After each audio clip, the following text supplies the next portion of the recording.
We are now live. Wait, but you got to start this. Yeah. So let's start It starts right here. Welcome to Pure Reselling Podcast. I'm Mike. And this is Orlando, and we are on episode 115. 115. What's up? Live in the house. So happy to see you guys here. How's it going, guys? How you doing? How's it going out there in the real world? Yeah, so I appreciate those of you that are here on a Saturday night, you know, because you could be doing all kinds of other fun things, but you decided to hang out with us. Yes. And you know, it's kind of crazy because I'm pretty sure the last time we went live, we had like confetti. Was that on the live? We had confetti, we had balloons, we had, you know, it was a celebration. It was our 100th episode. That's so it's true. been 15 episodes since the last live. That's right. But we're so happy to see you guys here. So yeah, man. And I'm really excited because not only are we doing live where we get some interaction with you guys, we can hopefully answer some awesome questions and just kind of hear what's going on in your world. But also it's like an update episode, and you know I love those. No, I know. Wow, your voice just started going higher octaves on that one. That's what happens when you get excited. Sometimes you talk down here. Sometimes right. you just get excited. You gotta have that late night DJ voice. Yeah, I got to work on that. All right. So, hey, so this is a podcast episode. Those of you who listen podcast, welcome. Those of you that are on the YouTube live right now, welcome. And by the way, if you have any questions, any comments you want to share, feel free to do that in the chat. We'll be pulling some of those up and answering questions as we go along. So We're going to try to record an episode, but this is, you know, Gary Vee has his latest title to the show. It's called Interrupted by Gary Vee. So this is going to be our version of. I feel like we've gone like Interrupted by Pure Reselling Podcast. Like 10 episodes without hearing about Gary Vee. I'm impressed. Hey, you know what? Your boy. I was starting to think maybe you were slipping a little bit. Like, maybe he wasn't your boy anymore, but all right. Hey, people love the update episode. Sure. I definitely believe that. Thank you, Anna, for saying that. All right. So appreciate those that you showed up. Hey, somebody said they just caught our notifications, and so that's how they showed up. It's working. Oh, and just so you guys know, I've heard that notifications on eBay have changed just a little bit. So this is a good time just to bring this up. There's actually multiple notifications you have to hit. So when you click the bell, you mean eBay or YouTube? Did I say eBay? You said eBay. Okay, see, eBay on the mind. Yeah, I know. Always thinking about eBay, but YouTube has had some notification changes. So if you're subscribed to us and you want to hit the notification, there's multiple ones you have to click, and there's a specific one. I don't know all the details, but one of them lets you know when we're going to go live, because you never know. This might start happening more frequently. So yeah, no, I really enjoy doing it. And one of the reasons we did this has been super busy, and we have a couple interviews we're trying to lock down, but we thought, you know what, why don't we just go live, because we love engaging with all of you. So it's going to be great. All right. So real quick, what's going on, Mike? Man, so I actually did not go garage selling today, which would normally be a big bummer because I love going garage selling on Saturdays. But from what I saw from your post today, it wasn't super great out there in our area. But I just got back from sixth grade camp teaching these sixth graders, and we went to this camp, and it was like pretty much a week away from the world, right? Which was kind of cool to get a break, but it was neat because inside of my cabin, I still had Wi-Fi. And while I was there, I would still be getting notifications like, oh, that just sold. I made $150. Oh, look, that just sold. Right. Like, nice. So even while I'm like sleeping in a cabin, doing work away from my eBay business, I'm still making money on my eBay sale. So it was pretty sweet. That's awesome. It's a good feeling. Okay. So did you try to list at all? I didn't do any listing. My wife definitely did some listing while I was gone, which is great. I mean, it's nice whenever you can have a team. Obviously, that's the dream, right? If you can do that. But I didn't do any listing while I was there. But I did do some arbitrage, and I'll bring that up in my random story because, man, I have the craziest story. I feel like it's the craziest story that I'll bring up. And it was from some Facebook marketplace arbitrage that I did on the bus ride to camp. So, oh, that's good. I know. That's great. Right? Okay. All right. What about you? Well, okay. Before I start, I wanted to share something though, because so Eric's a college picker. He had mentioned that. Has anybody noticed? And we're gonna pull it up on the screen here. Oh, we just deleted it, baby. Sorry, Eric. No, it's on there somewhere. So, as you know, I've been talking on Instagram lately all about the fact of, you know, if there's playoff gear, make sure to list it, right? So scroll the other way. All right. And so right now, if you have any I'm trying to remember who's in the playoffs. If you have any Chiefs or 49ers in the Super Bowl, Chiefs or 49ers gear, definitely list it. So Eric just said, anyone else notice a pop in 49ers stuff? I wonder why. Yeah. Well, okay. That's a great point. So if you're listening to the podcast, you're going to be still having time to list these items. And I wanted to share this. It's kind of the update because I've had some 49ers stuff sell. And it's kind of interesting because I grew up in the Bay Area. And when I was young, so, you know how you get like, there's a really cool clothes, but then your parents don't have enough money and they get you like the secondary. Right. Or they don't know and they think they got you something that's really cool. but it's not it, right? So growing up, there was 2 sets of 49ers jackets. There was a starter and there was chalkline. And where I grew up, like chalkline wasn't cool. Okay. Like it wasn't like the brand to get. Now starter was like the fire brand. Like everybody got the starter, from the gangsters to the OGs to just the people that like to dress up. And so what ended up happening is, my mom, who really cared for me, and my good buddy, who, she also tried to help them out a little bit, bought us both chalkline 49ers jackets because they were big 49er fans. And we were like, I think we were like 10 or something. And we're like, like these aren't the starter ones. Not the ones you wanted. They weren't the ones we wanted, right? So I'm like, what is going on, right? And so, I don't know what we did with those jackets. I wish I kept them because you know how much they're selling for right now? So back then, I think my mom paid, this is like 1992 or 93, paid probably, I don't know, 40, 50 bucks. And right now, Eric said this right now, the college picker on the feed, the spell out gold jacket, it's at $400 to $500. Yeah, that's crazy. I mean, I know I had one too. Like I think it's the same one, like the gold with like the red lettering, right? Like, yeah. So I was a huge 49ers fan because my dad was, and I haven't really been into football recently, just because I don't have the time for it. But I watched the game as the Niners were making it into the Super Bowl, and that was kind of cool. It's like, some of my roots coming back, like, yeah, super excited. But yeah, to think like all of that old stuff that I had, probably, didn't appreciate it back then. It's like, man, I wonder how much money that stuff's worth now. Yeah, it's money. Bucks. If you can find the reversible, there's a sweet one that's black and gold, like down the middle, and it's reversible. Those are like $700 and $900 right now. Wow. So that's our Bolo. If you can find those at anywhere, because right now I'm pretty sure you can. And actually, it's a hustle of the week in our future Wednesday episode we're dropping. Nice. So. That's what's really cool when you think about, like, if you're in an area that's saturated with that stuff, like right now, and part of it is because the Chargers left San Diego, but in San Diego, you just, like, anywhere you go, there's Charger stuff. Like, just like Chargers everywhere. And, it's kind of a saturated market, doesn't sell, but I can just imagine if all of a sudden they made it to the Super Bowl, even San Diego Chargers stuff would probably start selling, even if it said San Diego on it. Oh, no, I agree. And that's what's happening right now. So I do have one jacket that if it sells, I'm definitely going to talk about it because it's not starter. It's not chalkline. It's a brand that was not cool at all back then. So I'm going to wait and share about that. So, all right. Hey, so anything else you'd like to share? Like some people had said, Eclectic Elephant, that said, sounds like a great week working and getting to have fun. And, they're also teaching too. So, we got some teachers in the feed too that can kind of relate to what's going on here. And so, and also doing Uber and trying to go full time. Hey, that's a hustle. You got to be hustling. I mean, it's kind of funny. I was wearing this shirt today and I was out and about and some people were asking me like, hey, what do you do for a living? I'm like, oh, I'm a teacher. And then they're like, yeah, you do some videography too, right? Because they knew that I did that. I was like, yeah. I'm like, what's that shirt you're wearing? I'm like, oh, it's this podcast that I do. Oh, what's the podcast about? Oh, I do this reselling. And it's like, yeah, if you're a hustler, and I know all of you guys in the feed are, like, you have so many side gigs, right? Like, that's just a part of who you are. And sometimes it's kind of hard to explain to people, like, what do you do for a living? You're like, well, everything, kind of, right? Actually, that happened today. I was garage selling the very first stop. So this part of my update. Garage sales were terrible. I'm just gonna throw it out there. Just terrible. So if you catch the Instagram story from today, you'll notice it was terrible. But the very first stop I made, it was people I knew, and that's the worst because number one, that your haggling like is out the window. Yep. Right, because you don't want to lowball people. I don't know. Would you lowball somebody you knew?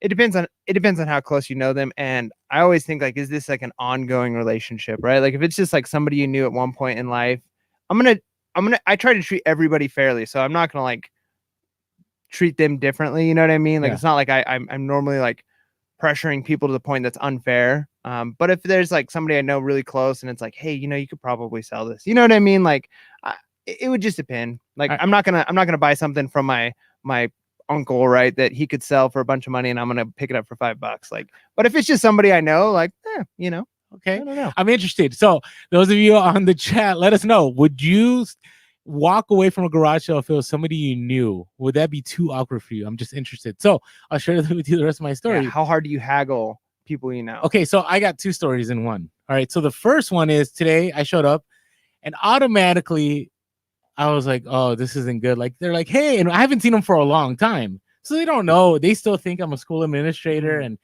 And I dress for success at the garage sales, and I've talked about my attire, right? And when he says that, he means he gets as sloppy as he can get. Well, yeah, I don't dress to the nines because I don't want to show up in my Lambo at a garage sale, right? So, it's already awkward enough. And they're like, "Hey, how's it going?" I'm like, "Good." I'm like, I don't know if I'll be able to buy anything from you guys. They're like, "Why not?" I'm like, "It's gonna be kind of awkward." And I just was flat out with it. I said, "I'm gonna offer you the lowest price."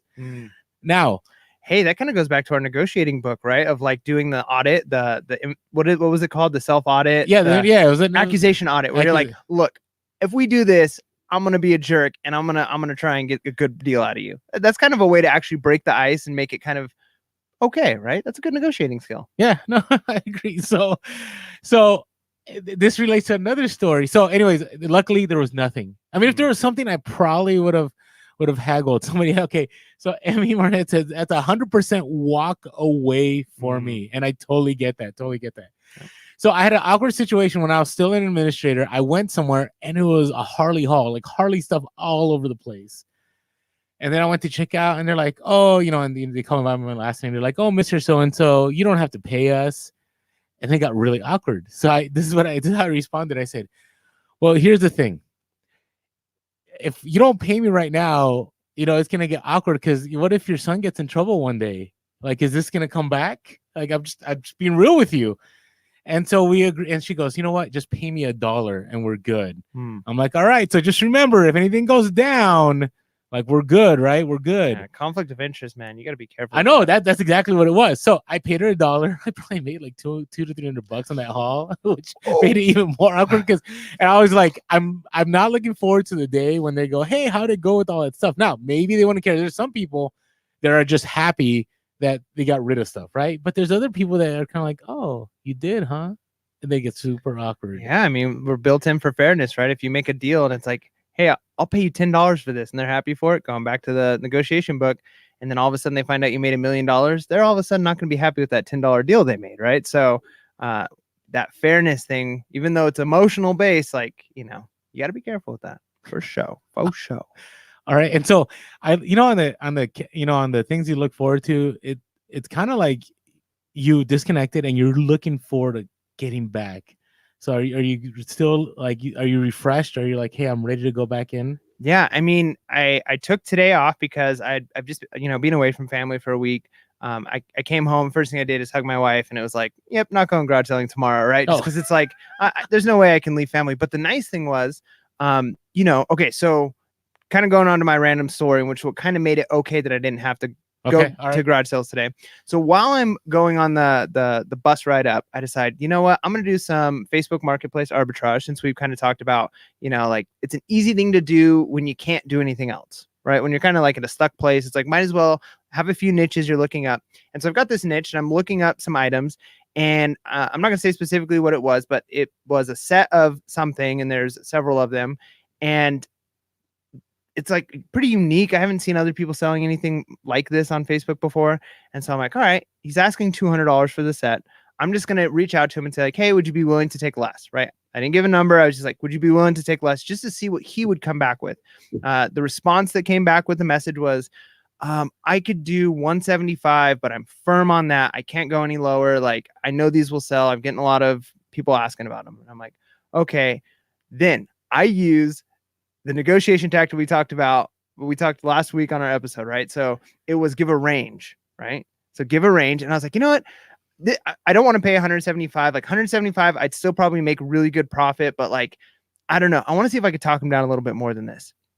So I was like, and if nothing else, if I lose this deal, I could at least practice this strategy, maybe to be an Instagram post or something. We're walking what we're saying. Yeah, we're walking what we're talking. So I was like, good. So my response was, you know what? Honestly, like, thank you for working with me and being willing to go lower. However, like, my budget to buy these items is between 125 and 150, right? And so I give them that number. I say 125 to 150, and knowing that by giving that range, instead of just saying I could do 150.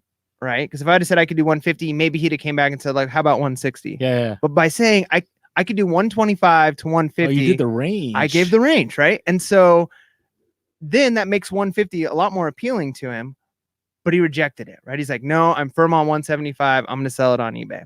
And I almost responded with, eBay fees, PayPal fees, Mhm. right? But I was like, you know what? I'm just gonna go silent. Like I know he gave me his deadline too. That's another thing we talked about. He's all, these are going up on Sunday. So if He you have goes, no idea what we're talking about, though, check our level up review, the last one we did, because this is everything we talked about, and Mike's actually making it happen. Used it. I was like, I'm gonna use it all in one thing. So he gave me his deadline. He's all, these are going up next Sunday. So I knew I had some time because it's like Tuesday, right? When I'm driving up and I'm like, all right, I'm just gonna go quiet. So I go quiet, and he ends up messaging me this morning, and he says, you know what? I talked about it with my wife, and I was thinking about it, and I know there's fees and stuff on eBay. I can do 140 if you want to come pick them up.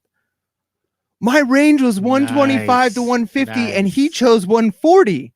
He didn't even go one. I offered him $150 for these items, and he was like, no, 140, and they're yours. After saying 175 firm, right? Like I was like, I expected that's incredible. That's I expected the range to work to the point where he would come in at the highest end 150, because I basically locked in like, this is my number. It would have been more if I'd have been like, I can give you $151.23, like we talked about, but I said 150, and he went with 140. I don't even know where he got that number from, but he just picked the number in my range. It was crazy. So it's pretty awesome, because I'm probably going to be able to sell these, make like $200 or $300 net profit off of it, which, sometimes you do a lot better on a Saturday garage selling, but for doing nothing other than now just having to drive and pick them up, a couple of messages back and forth.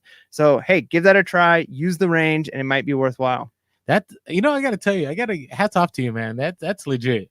Because, sometimes we talk about this and we talk about how hard it is to intentionally implement. You made it happen. The thing is, you're better than Chris Voss on this one, because you went lower. He went lower than the range on this one. Yeah, I can't believe that. So Marco says, I feel like most people lie when they say they're going to throw something up on eBay. I think you're right. I think a lot of people do. And I think some people just don't know. And so it might be worthwhile to say, hey, like there will be eBay fees, like, are you used to doing shipping? It's going to cost you money to ship. You're willing to take the pictures and to wait. So you can push that. Hey, this is harder than you think to sell on eBay. But yeah, I think some people lie. And when you offer somebody money, the loss aversion that they have of like, hey, I'm going to lose this money potential, it's big. So offering that money and then going quiet, they're like, I could lose this 150. Maybe I can make more on eBay, but are they really going to do it? You're right. Probably most people lie. Most people lie. Let's go with almost. Basically, it's their own form of negotiation when they do that. You know what I mean? All right, hey, real quick, want to acknowledge Texas Treasures. Thanks so much for the $2 super chat. I don't know if we can pull them up real quick. There we go. Hey, thanks so much. And they had mentioned also that somebody had told us about this podcast. I think they're teaching. Let us know if I got that incorrect. But hey, appreciate it. We love providing the content. And I also want to acknowledge two very awesome people that are in the chat, making sure that all the comments are legit. I want to acknowledge Sell Quick, Ship Quick, Tiffany and Hugo. They are sourcing at this moment and catching the live. So hopefully, like you said, we bring you some luck, which I don't know if we're known for bringing luck on sourcing opportunities, but best of luck to you while you're sourcing. Yeah, and Texas Treasures, I'm hoping to go to Texas some point this summer and do some thrifting out there. So yeah, I'll be in your territory. Hopefully there's some good treasures out in Texas. Such a big state, though. You could be like in Laredo, or you could be in Houston. I'm sure there's a lot of opportunity out there. Yeah. So, all right. So, if you have any questions, by the way, we're willing to entertain questions. If you have questions I see some questions in the chat, but if you have a question for us, just say, hey, PHP, and then just throw out your question, because we also want to engage with you guys during this podcast too. Yeah, that's right. All right, random stories. Oh, I just gave mine. Oh, you did? Okay. So I have two. Are you ready to listen to two? Yeah. I think this is my fourth story in this podcast. Yeah, I was going to say, like, hopefully they're like very good and pithy and nice. I'm just kidding. All right. You do you. All right. Oh, you do you. Okay. So I posted this on Instagram, and, we always talk about, do you share or should you engage in social media? And we've talked about the right kind of sharing, right? And the wrong kind of sharing. And, the right kind of sharing is things that bring value to others, not just giving them straight up like, hey, here's exactly the retail store you should go to, blah, blah. Instead, it's, documenting, right? Because documenting is a big deal about what we do. And the reason that we document is we're learning right? But we also want to help others that are, coming up as resellers, and there are some experienced resellers that we all learn from, but they also learn from us because they're like, hey, we never thought about that. And we get those comments all the time. And so Mike and I are very big on documenting. So on Instagram, and those of you that follow us on Instagram, you already know this kind of the story, but I went to our local store that should not be named, right? And I went in there, and it's crazy because I've been finding good stuff there lately. So maybe Mike hasn't been going, so which is okay. No, I've actually. It's funny because I've gotten a few good things, and I stopped by yesterday. When I got back, I took my son just real quick. We had to run an errand. So I was like, let's just run into the thrift store. And I was like, man, this place has been cleaned out. Maybe I cleaned it out. Well, but here's the thing. So I go and I'm searching through everything, and I'm finding good things. And I found a pair of Toy Story vans, which those are pretty cool. And they actually say Andy on the bottom. I picked them up for $12, and they're probably going to flip for, I want to say 60 to 80 once I get it cleaned up a little bit. But what ended up happening here was, while in my excitement about what's going on, all right, real quick, just want to say thank you, Mark Allen, for the $4.99 super chat from Simi Valley, SoCal. Hey, hopefully, maybe you'll be able to make it to the meetup. So in March, we're still working on the details, but in March, we're hoping to do a Pure Hustle Podcast meetup and maybe do a little bit of collab with eBay, get some eBay swag. So we'll see what happens. All right, so back to the story. So I go there, and I completely miss this pair of CrossFit Legacy lifters. Have you ever seen those? They're like lifting shoes, but I didn't know CrossFit made lifting shoes. Yeah. They're like flat-feeted, like flat-footed. There's flat-feeted. They're flat-footed so that like you can lift without having to worry about like any arch support, because when you're lifting heavy weights, you don't want that. They look very similar to like wrestling shoes a lot of times. Okay. So I've picked up, like, I think it's Innovate, and I've picked up some other lifting shoes, but I've never seen CrossFit shoes. So while I'm doing this, I look down and I pick up these Toy Story shoes, and I walk away. Immediately when I post the IG story, I get all these DMs. Hey, Orlando, you missed this. You missed these shoes. You missed these shoes. And it was all pointing to these CrossFit Legacy lifters. And I'm like, wow, like people actually want to help. Like that's one of the things I keep telling people on social media, like engage others, because you never know when it's going to literally pay off. Yeah. And so the next day, I'm getting more of these. And I'm sourcing at our other store that we really love going to. And I'm like, you know what? I'm going to stop by the store. And it's been 24 hours. But, I'm like, hey, who knows? Maybe they're still there, because they were there before and nobody picked them up. I show up, and you remember this because I shared this when I showed up at the podcast last week. Right? Remember I had those gold and black. Yep. And those were the CrossFit Legacy lifters, right? I didn't do any research. Then after I pick them up, everybody in the DMs are like, those weren't the shoes we told you about, but those are even better. Huh. So I'm like, all right, that's pretty awesome. And so I'm like, I wonder what these are. I search. Here's the thing. There were no comps on eBay, which is kind of weird. I search on Terapeak. There was like one. But then I you Google. So if you're ever trying to find stuff that you can't find comps on and you can't see them on Terapeak, just Google the name as close as you can and then do an image search. And you keep going until you find that image. Right. And sometimes it'll lead you to like a pick click, I think it's a site, and that takes you to eBay. Or sometimes it might take you to a random site. So it took me to like a site of somebody who was doing reviews on weightlifting shoes.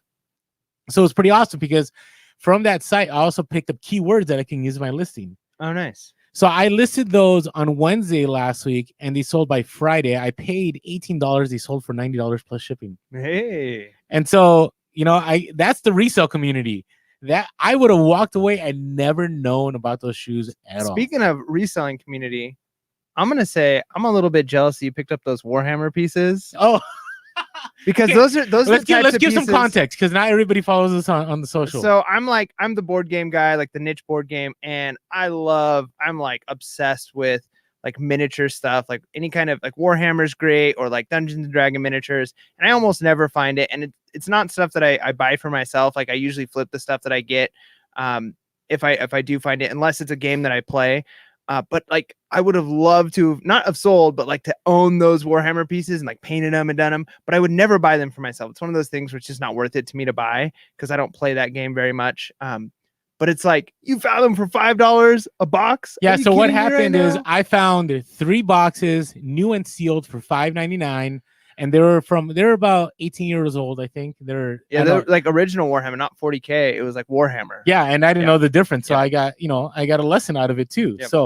So yeah, 3 sealed boxes of Night Goblin Regiment, and then another one which I think is an older one, but it was open, but everything is complete in the box. Nice. So I listed them high, and they may be a hustle of the week. So stay tuned. Yeah, they would be. Yeah, especially because they're old Warhammer. I mean, Warhammer 40K is like a really big game right now, but the game that came before that was just Warhammer, and it's a little bit different. I think it's discontinued now. But yeah, it's if you can find that kind of stuff, honestly any kind of those niche board game stuff. If you're not following us and you don't like already know that that's a Bolo to be looking out for, I highly recommend you pick those up. Obviously do your research, but that kind of stuff, it always sells. So it's really good. All right. So I got another story, but I want to do a shout out and I wanted to answer some questions here real quick. So, hey, real quick. Hey, Ronnie Hart is in the feed. He's Hearts Pickers. If you're not following him, subscribe to him on YouTube along with Sell Quick, Ship Quick and Eric, the College Picker. You should. He knows his clothing. We're going to have him on the podcast. He doesn't know this yet, but hey, Ronnie, we want to have you on the podcast. Hey, you don't know this, but you're already on the podcast. Yeah, I know, but we'd love to interview because he definitely has. He's one of those people that like you watch the videos and you're like, what? I never even heard of that brand. What? You can really sell that for that much. So anyways, check him out. Has a lot of knowledge. All right, we have a question on that. Byron says, hey, PHP, what do you think sending orders without tracking, does that affect my seller rates? Okay, that's a good question. So especially if you're starting. So I know Byron is starting off with eBay, right? And, when you first started eBay, we talked about, right, you didn't even like upload tracking. You just went to the post office. I did upload tracking. You did upload tracking? Okay, sorry. Yeah, I didn't mean to judge. I did it the hard way though. Like I wasn't scanning the numbers in. I was literally like punching them in one by one. And you weren't buying the labels off of eBay. I was not buying the labels off of eBay. So that was the big thing. So now, I mean, if you buy it off of eBay, if you buy the label off of eBay, the tracking is already in there. It just puts it in there for you. If you're going through FedEx or UPS or you're doing it separately, maybe Pirate Ship because you're getting a better deal. But Pirate Ship uploads the tracking does too. It? It does because you can import from eBay, and as soon as you do it, it'll upload it. It's pretty awesome. I love Pirate Ship. My wife's probably like screaming right now because she's like, you should know that because she does the shipping. So she knows that. Okay. I just don't. So here's the thing with tracking and with metrics. So on your metrics, there's a thing that says, tracking is uploaded on time and also delivery times and all that. So if you don't upload tracking, you have no way of making your metrics look good. Right. The key thing with metrics is the more you have in your metrics, as long as you're doing a great job, the better it is for you. So the less things you have, uploaded to tracking, that's going to ding you. And then it can't prove that you delivered stuff or things showed up on time. And so that's not going to help you either. So yes, I definitely would say uploading tracking is a must, especially if you're trying to build, because eventually what ends up happening is, you'll get comments in your feedback, which feedback's like, not that big of a deal. But if it says, hey, fast shipper uploaded tracking, like some people that are new to eBay like seeing those because they want to trust you. So on the metric side and the other side, that is a big deal. All right, looks like we have another super chat. Whoa. All right, I'll let you say, hey, Aaron, I know him from Instagram. He's been following us for a while. So what is the question? What are the predictions for 2020? What are my predictions for 2020 in reselling? You know what? I think 2020 is going to be a really good year. Here's why I think so. And obviously the economy can turn at any point, but right now the economy is doing really well. And the nice thing about reselling is no matter what type of economy you're in, you're actually going to be able to succeed as long as you can pivot. But in our current market, there's a lot of people with exposable income, right? Like they've got money to spend and they're buying things that they might not normally buy, right? So they're buying collectibles, they're buying odds and ends stuff. And the nice thing too is I call them the younger generation, but like really like 20 to 30-year-olds who are finally getting to a place where they're making more money, right? They're not just like working for minimum wage anymore. So they have that money to spend. They're very big on buying used clothing, buying used items, going back to vintage stuff. And so when the people with money are the ones buying stuff and they're interested in old, and it's not like it used to be, I would say like a lot of times, like you just had to have new with tags. I mean, sometimes people like would keep tags on stuff because it's like, look how new this stuff is. Whereas now that's not trendy, right? Like the trendy thing is recycle and to reuse. And so I think for reselling, as far as one of the big ways we do it, which is garage sales, thrift stores, that type of thing, I think it's going to be really good. People have the money to spend. It's really popular right now. And like always, there's always that worry that maybe it's going to be more competition. Maybe more people are going to start reselling. But just think about it. It takes a lot of work, and there are going to be people who come in and they realize that they're good at it and they can make money at it and they stick to it. But there's going to be a lot of people who get sucked into the gold rush, and then they're going to realize this takes more work than I expect, and then they're going to leave. So you're really not creating competition. I think there's going to be more buyers, but not necessarily that many more sellers. So that's my predictions. What about you, Orlando? So there's on two fronts, and we kind of mentioned this on the eBay for Business podcast. So the one part is, I think there's going to be more competition at the thrift stores, 100%, because sustainability is cool right now. It is like the thing. And especially, like you said, I feel old as a 40-year-old saying this, but amongst the younger generation, and when I mean younger, I mean all the way from 12 to 40. Okay? Yep. And so there's going to be a lot more competition at the thrift. So I think if you're doing clothing, you're going to have to find other outlets to be able to source, especially if you want to get in the vintage game. I don't believe that you're going to be able to just go to thrift stores every single time and find quality items. I think you know, it depends on where you're at too, you know, but I think that's going to be a thing. I think the other thing is there's going to be a higher demand for more vintage gear. I think the prices are going to go up. And Eric had pointed out earlier, College Picker, about the 49ers gear right now. Yeah. Like in 1 week, jackets have gone double in price. And I actually have a hustle of the week that I'm going to share next week from a buyer that flipped the Niners jacket. And I shouldn't share this. I'm going to share this now. The buyer who bought that jacket is now trying to flip that jacket for more. Yeah, I mean, if you can get on a trend, that's another thing too. Is like some people are a little slower to trends. I'm one of those people who's pretty slow to trends. It's like a week into it that I'm like, like that's a thing, right? Some things I catch really early, but yeah, like there were probably some people as soon as it looked like the Niners were going to make it, just as an example, into the Super Bowl as they're winning, because you knew pretty early in that game. I don't watch much football, but it was like they're winning. If people were buying stuff cheaper, knowing that this price is going to skyrocket. And even once those people get it and you buy stuff and you sell it, it might skyrocket even more. So you have the chance now. It's more risky if you're paying way more than something is actually worth, in hope that you're going to be able to keep racing to the top. Like it's going to keep going up and up. Eventually it's going to level out and then drop. And you just want to make sure you sell before that drop. But here's the beauty about if you're in the clothing game. And again, I'm not a Nostradamus or anything, but if the economy were to tank, you're still good, right? Because people are not, if in a bad economy, people are still going to want certain things and they're not going to want to pay retail. Right. And so if you still have that inventory, that's a good thing for you. So, you know, who knows? Maybe we'll be playing this clip 5 years from now. Yeah. We'll see what happens. Never know. All right. Hey, we had one more question, and then I want to share the second story because I think it's an awesome story. All right.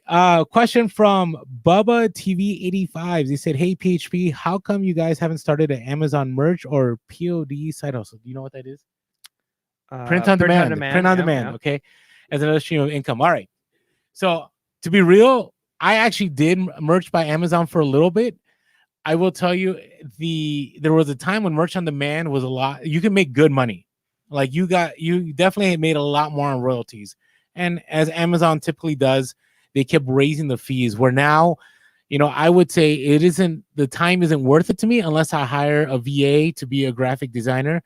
I did have somebody that I had worked with at the school previously who knew graphic design, and he was making shirts, and I told him we split the money, but you know, it takes time. And we didn't sell a shirt. I sold, I think, a couple of designs that I made myself. And so that's just why I just haven't found it as lucrative as going to a garage sale or flipping vintage gear. Because, you know, in order to make, let's say, $100 a day on merch, you have to be selling a good amount of shirts. Yeah.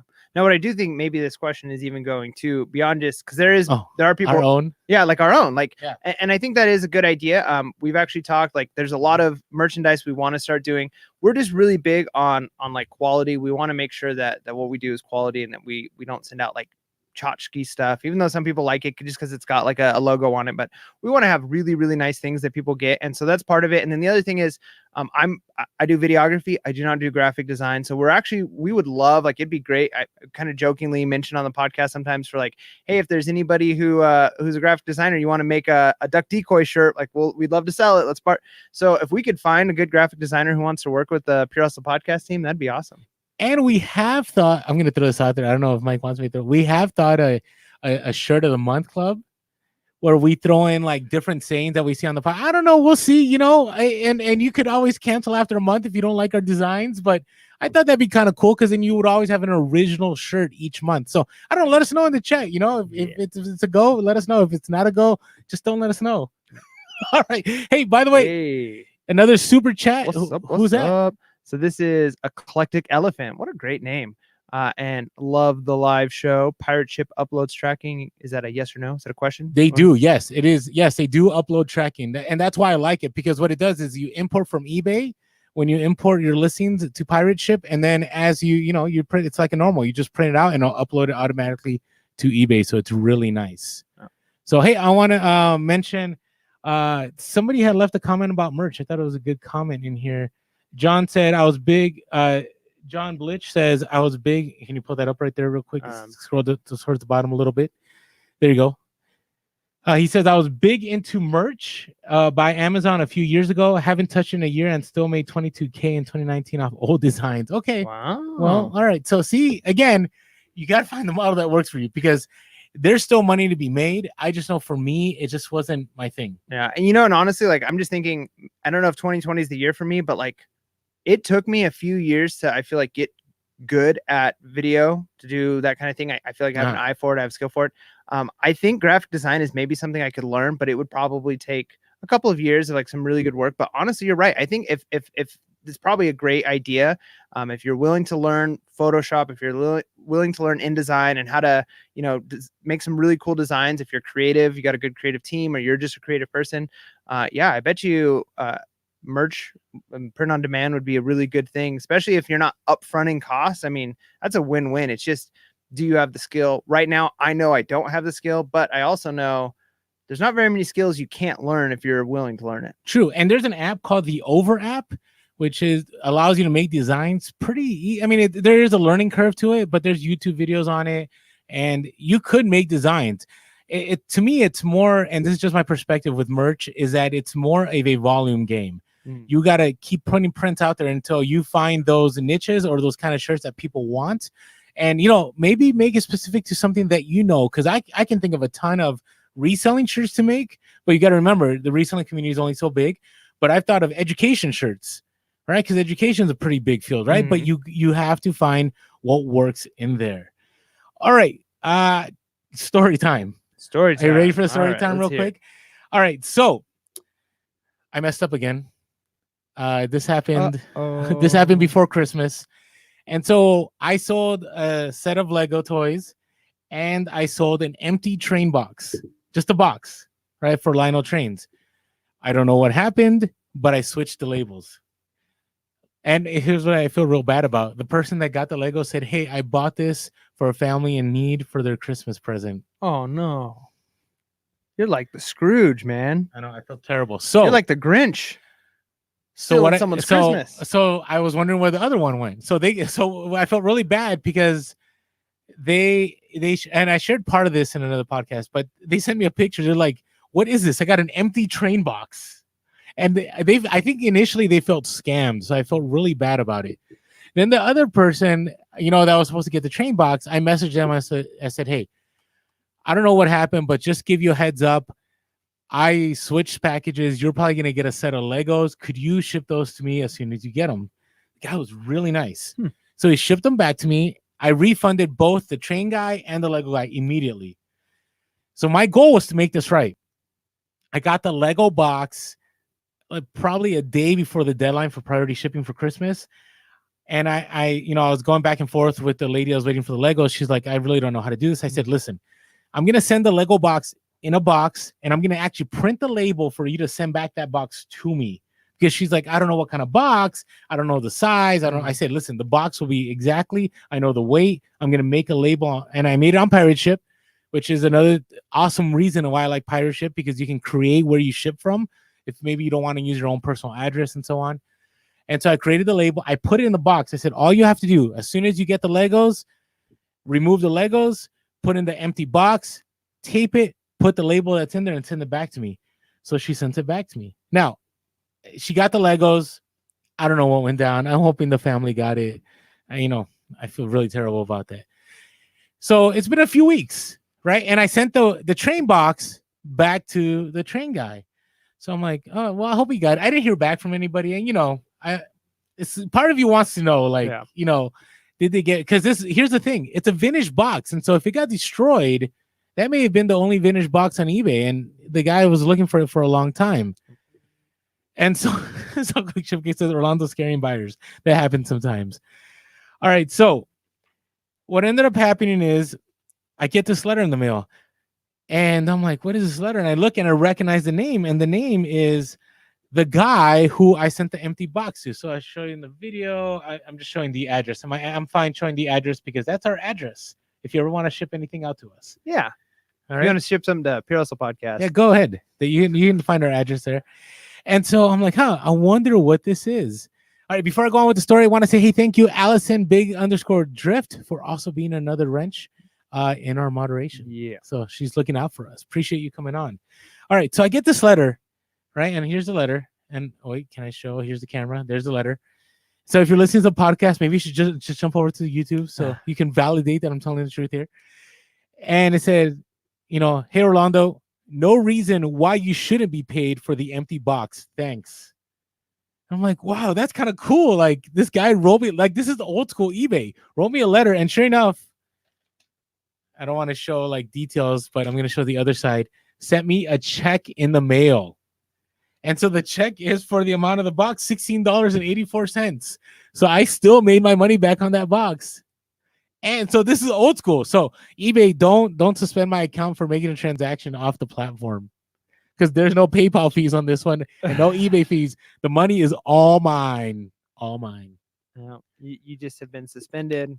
You've been kicked off. You're gonna have to find a new source of income. But eBay should be happy. Why? Because there's a repeat customer now. Yep. Right? I went the extra mile, which I wasn't doing this on. I didn't think the guy was gonna pay. I just felt really bad. I actually lost. I'm probably gonna break even because I had to make labels for both of them. Right. So I'm probably gonna break even. But it feels nice to know that somebody got the item and they actually want to say thank you. So I appreciate that. Thank you, whoever you are, if you ever catch this podcast. Yeah. All right. Hey, before we move on, I want to talk about our social real quick. If you haven't had a chance yet and you're on this YouTube, you can catch us on various platforms. We are Reselling Podcast on Instagram, on Facebook, and on TikTok. And some of you have come over from TikTok are on the live too, so appreciate you guys showing up. Also, we are Reselling Cast on Twitter. Our Twitter keeps growing. Like, my goal is 1K on Twitter by summer. That's my goal. So also, if you ever want to give us a call, 619-738-1170, 619-738-1170. If you ever want to shoot us an email, we are purespodcast@gmail.com. That's purespodcast@gmail.com. If you ever want to write us a letter or send us a check like this individual did, you're always welcome to DM us, and we'll give you the Pure Hustle Podcast headquarters address. Yeah. Maybe we should drop it on there. I don't know. We'll see. Maybe one day we'll do that. I always love getting stuff from listeners. It's pretty awesome. And last of all, if you want to say thank you in a monetary way, there's a PayPal link below, or you could also drop a super chat. Yeah. And say thank you. That's super awesome. And then again, we wouldn't be where we're at without you guys. I mean, we do this show because this community is so awesome, because you guys are awesome. And so, the number one thing that you guys can do to help us out is continue to encourage us. That helps keep us motivated. And then, iTunes reviews, like, you guys know how algorithms are. iTunes reviews are like it's the thing that matters when it comes to podcasts. So if you could just shoot over there at some point, if you've got an Apple account or whatever, you've got an iPhone, and just leave us a few stars. You don't have to leave a review if you don't want to, but if you do, we read all of them, and we're trying to start reading a few reviews each episode or so. That way we can shout you guys out for all the love and encouragement you give us. So we really appreciate that. You guys are awesome. Yeah. All right. So, hey, if you have any questions, let us know. because we're always, willing to entertain questions and answer questions. And again, we're not gurus. We'll just share what we know. And there's plenty, I would say, gurus in the chat that could help out too. Yeah, I'd be careful with saying guru because I think sometimes it has negative connotation, but we have extreme experts, like people who really, really know what they're talking about. Like sometimes I feel like I don't know what I'm talking about, but there are people out there that really do. And so we thank you guys for being a part of this community. It is awesome. We got a few people who are in the chat here saying that they've been with us since episode 10. That's amazing. No, that is pretty. If you stuck with us that long, that's 90. That's 105 episodes. Yeah. That's a lot of episodes. Well, thank you, John. That's a lot. Actually, yeah, that's a lot of hours of us being in your eardrums. There you go. All right, are we ready for our next segment? Or do we have a sound for this? I think so. Let's see. If let's see if we can get this to work. I don't. Oh. All right. If this shouldn't be played again, give us a thumbs down. That's all I'm saying. Thumbs up. Breaking news. Rolando, what is happening out there in the reselling world? It seems like things are changing. Well, we're gonna start off with Allison Big_Drift dropping a super chat for $1.99, but she said not for a Diet Mountain Dew. We'll do coffee instead. Yeah. Hey, by the way, I plan on writing Diet Mountain Dew a letter to sponsor us. Yeah, saying hey, Orlando's been loyally drinking Diet Mountain Dew on our podcast, for not even asking anything. So why don't you give us something, Oh, but Allison, thank you so much. Means a lot. Appreciate that. So not only being the wrench in the moderation in the comments, but also contributing to us. Thank you so much. That's what he said.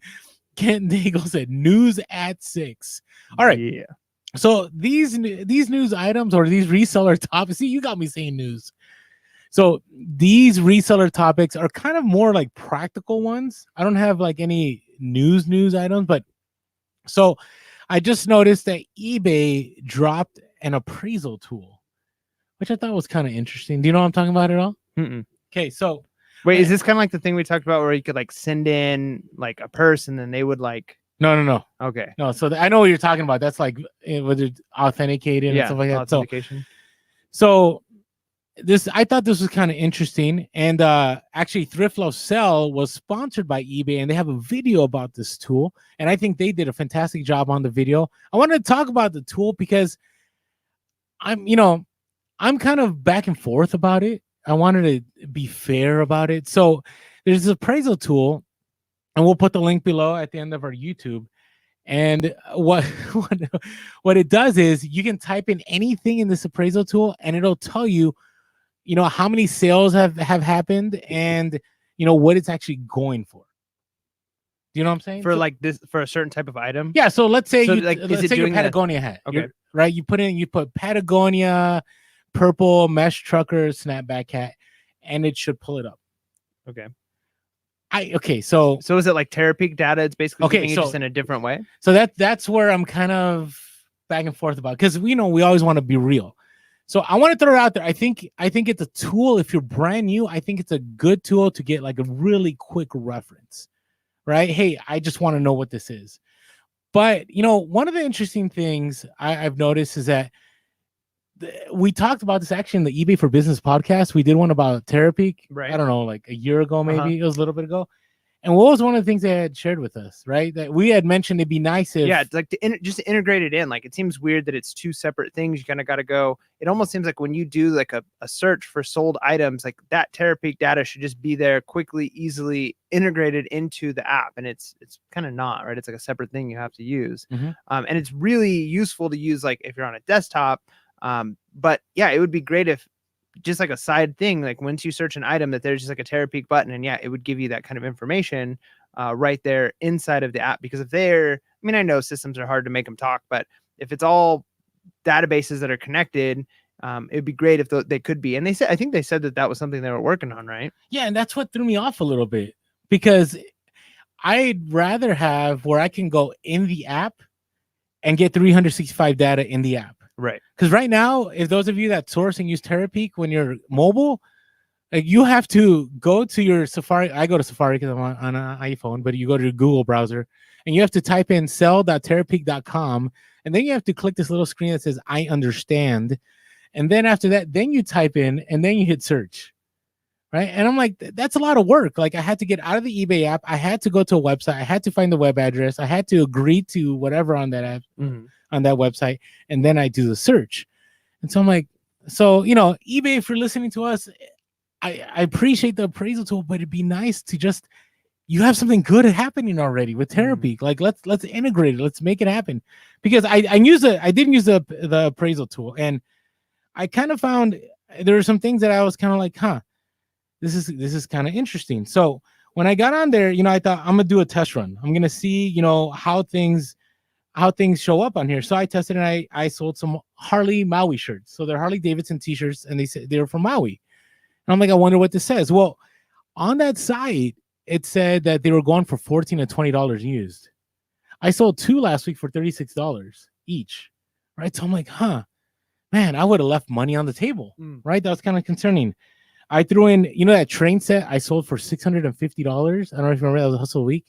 It said that those train sets were going for $150 to $200. That's $400 difference. So I say all this is because make sure that you use a tool that can give you as much data as possible. Right. So I'm still a big fan of Terapeak. And actually the other one I wanted to talk about was Completely. Have you heard of Completely at all? I haven't. So it's an app. It's only, and we're not sponsored by them. We don't get a cut at all. It's only $3.99. It's on iPhone. I don't know if it's on Android, but on this app, it's pretty cool because you can type in stuff and it tells you the average sold price. It tells you how many listings there are of that item. Now, eBay does this too, right? It tells you the sell-through rate. So eBay does this too. On Terapeak does this too, but this is all on that app, right? It's right at the top. It tells you the average selling time. So for instance, I put a pair of shoes on here, those strength basketball shoes. I posted this on sold Instagram. a pair of those before. You sold a pair of those? Okay, so if I were to list them right now, the average sold price would be $41.09. And then there's 190 listings. So I kind of know there's some competition on there. The sell-through rate's 82%. That's really good. Yeah. Right? I mean, that's something I want to pick up. The average sell time, if I listed at the $41, is 9 days. Wow. Right? And there's 84 sellers on there, right? So how much does this app cost? $3.99 per month. Lifetime. Oh. So, and if I'm wrong in the comments, let me know. I'm willing to be wrong. But so I'm like, hey, he says that, but like he'll just say, you might be right. I'm just kidding. Yeah. Allison brings about a good point. She says, I think that the tool, the eBay appraisal tool, is a way to bring new sellers. I agree. I think it is. So this is what I'm saying is, if you're new, I think it's a great kind of gateway to research. But I definitely want to, encourage those of you that are trying to level up your reselling, like use Completely, use Terapeak, and hopefully one day eBay will integrate and make all this data on one app, so we're not having to use different kinds of apps to find information. Yeah, that would be nice. But again, it kind of goes down to, of course, we want things to be easier for us, but we know that they can't make reselling like perfectly easy, right? Because if they made reselling like everything is automatic, then everybody would be doing it. And the reality is it takes work. It's a lot of work to resell well. And so, I'm okay with the fact that I've got to go to a few different apps because a lot of people aren't willing to do that work, which means I make more money. So you just want the system to be bad. So. I don't want it to be bad. I'm okay with the fact that it's not, that it takes somebody actually doing a little bit of work. That's okay with me. Hey, we got another super chat here. $2 from Thrift Apocalypse. Whoa, that's a crazy name. That's I like pretty that. legit. All right, where can I buy PHP mugs and bottles? All right, we're still working on that. Yeah, because we're trying to make it profitable. Yeah, one we want to make it profitable, and we want to make it quality. More importantly, yeah, we want to make it. That's the key. Is we want to make it so that we're getting you something at a good price that's actually quality, right? So like I've got a mug here, and I know some people would be like, "Oh, it'd be great to have a mug."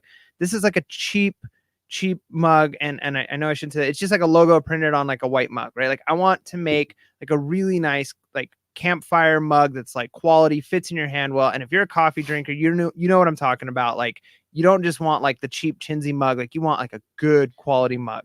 And so that's one of the things we talked about, maybe doing like a partnership program where like all of our content's always free. But if you wanted to like help support us and do like $5 a month or something like that, where if you sign up for a program like that, just saying like, hey, we love what PHP is putting out, we want to be a part of that, like then we just send you a mug or we send you a shirt or whatever it is that we're doing.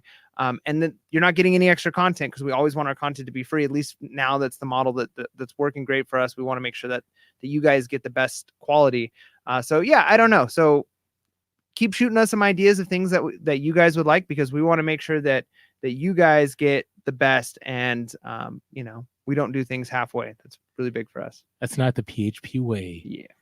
All right. So real quick, I also wanted to talk about, so we had a whole episode about returns. And Ryan had talked about that eventually. I really believe that all platforms are going to force returns. Yep. And I'm finding, and some of you comment, let us know if you're finding this out. But I already mentioned this in the other podcast about returns, but I find that eBay is, I don't know if it's because of the change in leadership, and I don't know if you guys saw the news. There's a big shuffle that happened too. There are some layoffs. There's some people I know that aren't no longer at eBay, which, things happen. I'm going to miss seeing them at the eBay Open and so on. And there's other people that were moved up to positions. So I'm not sure if the restructuring has something to do with this, but here's what happened the other day. So the other day I had sold a jacket. I shared part of this IG. I'm going to share the whole story here. I sold a jacket and I put the measurements in the listing. And the person gave me a neutral feedback and said the jacket was a lot larger than the size large. I'm like, how are you going to give me a neutral? Like, my measurements are in there. And so I called eBay. I'm like, hey, I really, I'm hoping, and this is concierge, right? This is, VIP, right? I would think this was, slam dunk. So I called them, like, hey, listen, I got measurements in my listing. I really need, this neutral removed because, people may see this neutral and may not buy. I mean, I don't know if that's the case, but, I like to keep my 100%. And so they said, well, we can't really do anything until you handle the return. I'm like, well, okay, well, I'm going to accept the return. Why does me doing a return have anything to do with the fact that my listing was accurate and this person is putting something inaccurate in their feedback? But, I was nice about that. Somebody said they claimed the INAD. So on mine, they didn't claim an INAD. Mine, it was just, they didn't claim anything. They just put it on there. I don't even know why. Like, they didn't even message me. So, we got a question I want to answer here in a little bit. And so I was kind of bothered, and they said, hey, wait till you do the return and then, we can remove that for you. I'm like, that's kind of weird. Okay.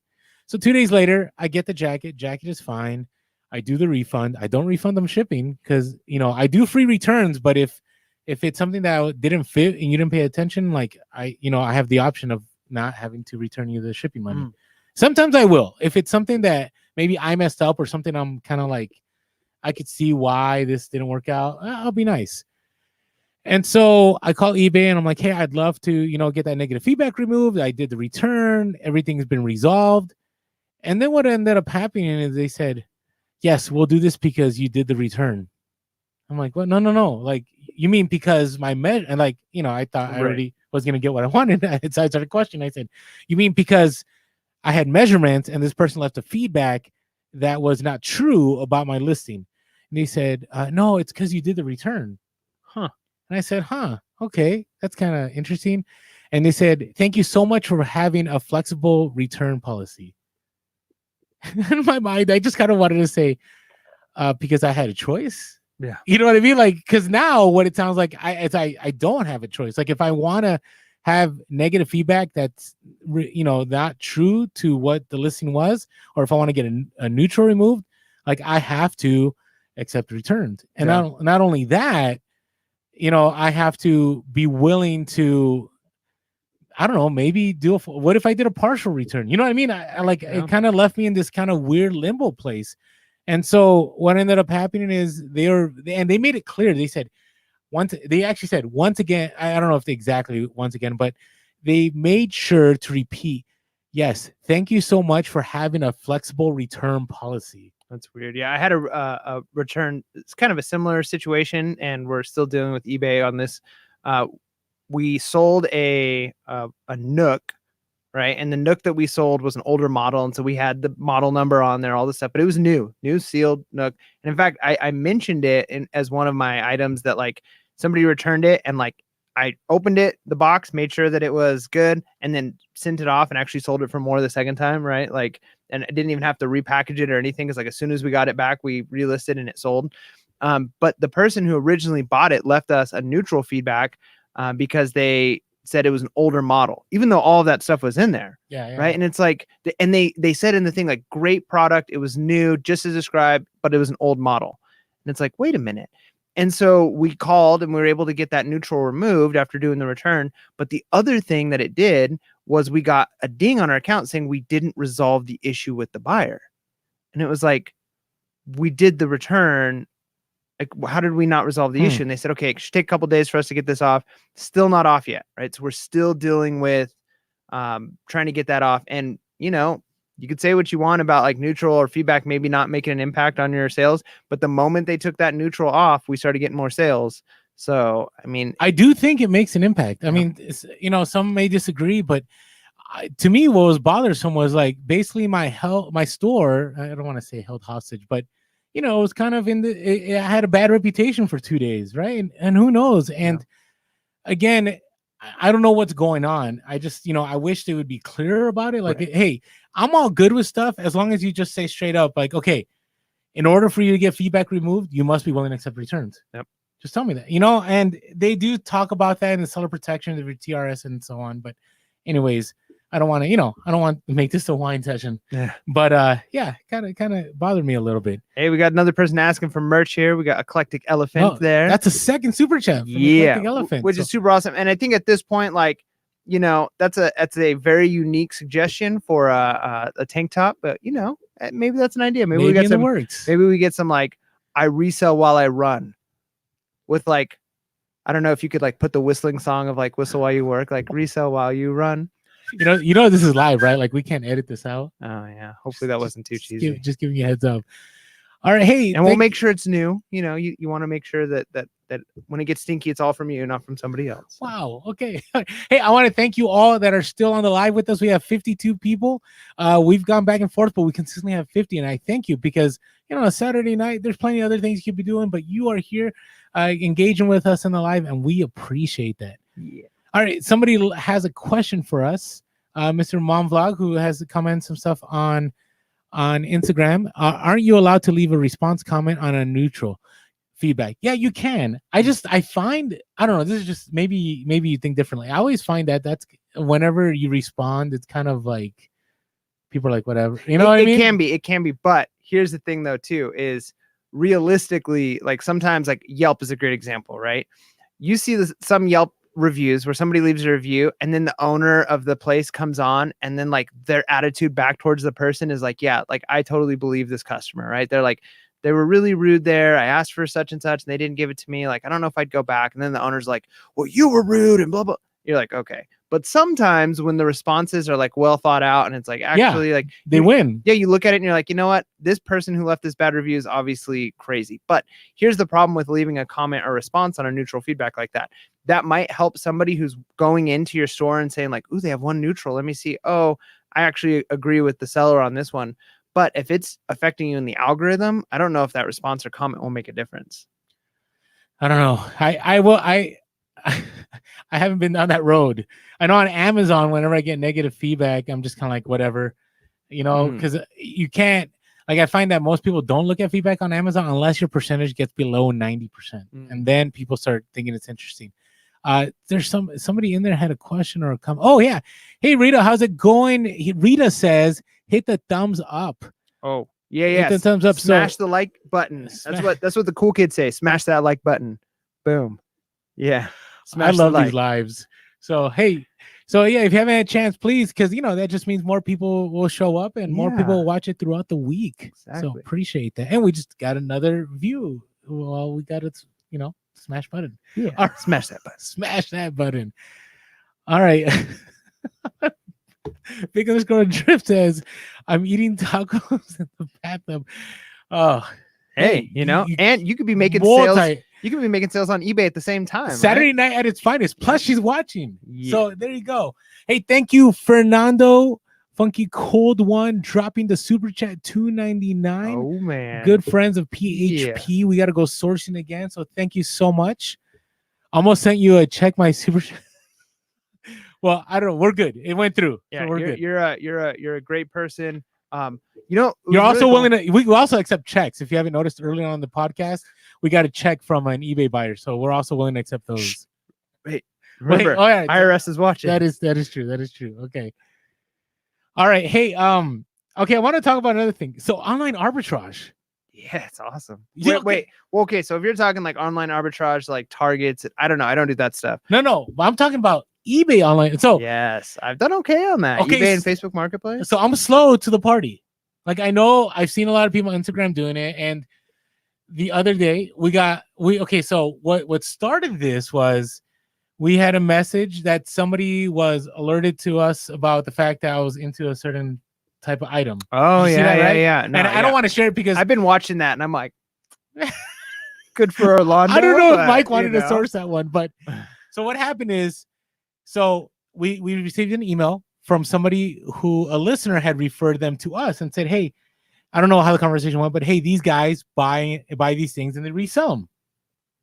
And so, Mike and I have a shared Pure Hustle Podcast, Gmail. And I didn't see Mike move on it. So I'm like, I'm going to move on this because, Mike knows I like these type of items. Now, yeah, let's be real. Like it is your type of item. If it was my type of item, it would have gone a different way. I would have backed off. We'll just make that okay. This is the deal we're making right now. Okay. It's a handshake. So, and I won't share online arbitrage for eBay because that would just flood it. And, then I'd lose that, I guess, item that I could now, make good online arbitrage for. So, we went back and forth, made a deal, and they ended up shipping and arrived today. But then after that, I'm like, I wonder if there's more. So 2 hours later, I shouldn't do that. I'm at dinner with my boys and I did a quick search on eBay and I'm like, that's a really good deal. That's garage sale prices for this item. So I bought it and I got 11 pieces like at a really good rate. So then I'm like, I wonder how much more there is. And here's the thing. I find that auctions are really good if you find auctions that aren't for, I would say, really trendy or hot items, right? Because some people that may be new or some people that are just trying to get rid of stuff, they do auctions because they're just trying to move stuff. And so I got on this auction and, I did I put the bid and I put my max bid and I got outbid right away. And I'm like, why did I do that? Yeah. Like if you want to get stuff, you wait till the end. And there's actually people that do sniping, like their software to do that. Do you have a bot? No, I don't do that. No, I think there's two trains of thought on that because I've been trying to do some eBay arbitrage, like eBay to eBay sales. And one thing that I've noticed is sometimes some people have the belief of they put in like close to what they're actually willing to spend, but like on the lower end as soon as it's up and they don't wait till the last moment because they think it scares away other buyers, right? Like if someone's like, oh man, there's already somebody who's bidding on this, I'm probably not going to get this. Where if there's no bids all the way up to the end, then you're more likely to get people who are like jumping on it. I can see that. Right? It builds that hype. So, and then again, there's the wait to the last moment. But like auctions are the way to go if you're trying to do arbitrage. Like, I mean, sometimes you'll get a good buy it now, but yeah, if it's something that somebody's not looking for all the time, like if it's a really hot item, you're never going to make it because they're always selling at a certain price. But if it's like the one-offs where we sell like one every year, like that's about how long it takes us to sell it, and somebody's auctioning it, like you might be able to get it for a really good price. So yeah. So what ended up happening is I won this auction and I probably bought this item for far less than I would have paid at a garage sale. Nice. And you didn't have to leave. And it was multiple. And so, yeah, and I didn't have to leave. It got shipped to me. Here's the nice thing. If they shipped it well, you open up the box, you make sure it's all there. You can even use the same pictures and the packaging and just put it on your shelf and you're good to go. True. Okay. Hold on to that. You had a great statement about using the same pictures. That's actually next in our reseller topics. Using other now. But again, online arbitrage. So I learned from Mike. Like that's something that I never thought about. Now, if it wasn't for this email coming across, I wouldn't have thought about it. So I want to say thank you, Mike, for kind of backing off of this one. And let me just take over on this one. But it really worked out. All right. So anyways, online arbitrage. I know some of you on the comments I just saw a few comments that said, hey, I do it all the time. And again, here's the beauty about reselling. So the more that you resell, the more you learn certain niches. And when you learn certain niches, you have greater knowledge than others. And what that does is it allows you to go on places like eBay, where you would think like everybody knows the prices on everything, but eBay is just like another garage sale or flea market, because there are people that are just trying to offload stuff. Yeah, and I mean, if it's a certain niche, like here's the thing, I'm just now finally getting into a place where I feel like I'm getting a couple of niches that are pretty unique, and I don't want to say like they're not flooded, because there are people in that market who know that the stuff is worth money, because otherwise I wouldn't be able to sell the items for the money that it's worth, right? But it's not a super saturated market, and so you can occasionally get those things where, you know, if you're talking about iPhones, or you're talking about like, you know, really, really popular things, tough. You're never, unless you get one of the sniping programs. Yeah, you're gonna have a hard time breaking into that. But if you can find like a very, very specific thing that not a lot of people are in, and it, like, I'm now going on 2 years of reselling, and I've got a couple that I'm like, I think I might be getting a foot in the door here, where I'm starting to realize some prices, and it's only like once every couple of weeks that I see like an item come up, or a few items allotted together come up that are well below market value. But because these things don't have the fastest turnover on eBay, I can not snipe it, but pick it up, and then in a few months sell it for what it's actually worth, right? So yeah, I mean, that's definitely worth doing. I don't know. I just thank you, Mike. Thank you, because it's something I think about it. I've been serious about reselling for 6 years. I've been selling for 10 plus years. And just now I'm thinking about online arbitrage. Always learning. We got a couple of questions here that have come up a couple times. So let's see what we think. Peerless Podcast. Have you guys ever listened to Mystery Box? I've never done one. Have you done anything like that? I have not. And so eBay does have policies. They don't disallow it. Their big thing is you can't, you don't have to specifically say what the contents are, but you have to say what the contents are. You should actually, if you Google eBay, I think it's giveaway, listings or something like that, it'll tell you what it means, and maybe we'll put it down on a link of what that is. But the key thing is you can't make it like a random chance thing, that hey, if you find something, so it's called the chance listings policy on eBay. So if you go there, it says, what is the policy? They say it isn't necessary to specify the number, quality, or condition of each individual item in the contents. Singling out any individual item with significant monetary or collectible value that may be included in the contents is not allowed. Right? So there, you can't say like this might have a rare Charizard. Correct. Right. Correct. Right. But you don't have to say exactly what everything is in there. Right. You just, so read the policy. I mean, it's more clear on there, but that's why we haven't, I'm not maybe one day if like I have too much inventory, I need to offload some inventory. People do that sometimes, but that's, we haven't sold mystery boxes yet. All right, another question. I like this one. I enjoy your book reviews. Which book has had the biggest impact on you as a reseller? Man, I don't know. Like, I would say, I'm looking at the books behind us because I'm like, I don't know. So it's like comes down to a couple things. I think like Richest Man in Babylon, just for like practical and Make Your Bed have been very practical, like what to do with money and what to do with day-to-day life things that just make a big difference. And those things seep into reselling.